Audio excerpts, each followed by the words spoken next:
সারাদিন এই বড় ভাইয়ের জালে আতঙ্কে থাকা লাগে, এখন কি করে না করে খাইতে বুঝলো বিপদ।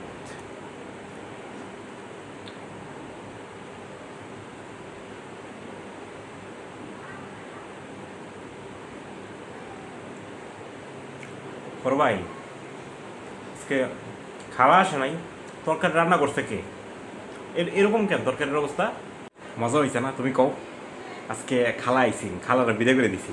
ইউটিউবে নতুন একটা রেসিপি দেখছি, হলুদ মরিচ ধইন্যা ছাড়া মজাদার সুস্বাদু তরকারি, খালি লবণ দিয়া। স্পেশালি আজকে এই মেসের সবার জন্য আমি নিজের হাতে রান্না করছি। মজা হয়েছে না? তুমি কও। মিয়া, আমি তো ভাবতাম আপনি একটা ফাউল, আপনি তুমি মানুষের কাতারেই পড়েন না।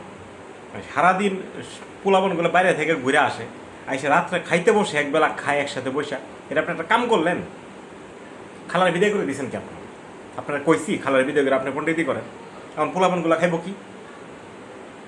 মানে সেন্স কাজ করেন আপনার না, আপনার আর কত কমু আপনার। কেন ডিম ভাজি নিয়ে আসেন, যান। ও, মজা হয় নাই না? আমিও একটু খাইছিলাম, আমার কাছে তো ভালোই লাগছিল। আচ্ছা যাই হোক, আচ্ছা সবাই আমি একটা করে ডিম ভাজি দিতেছি। আপনার কাছে তো ভালোই লাগবো, আপনার এটা পেট না এটা হিউম্যান হলার? যাই দিবেন কাইটটাকে ঢুকবো, আপনি মোটামুটি শক্তর মধ্যে ইট, নরমের মধ্যে গুছারা আপনি সবই খাইতে পারবেন। আপনার এটা পেট না তো, যান।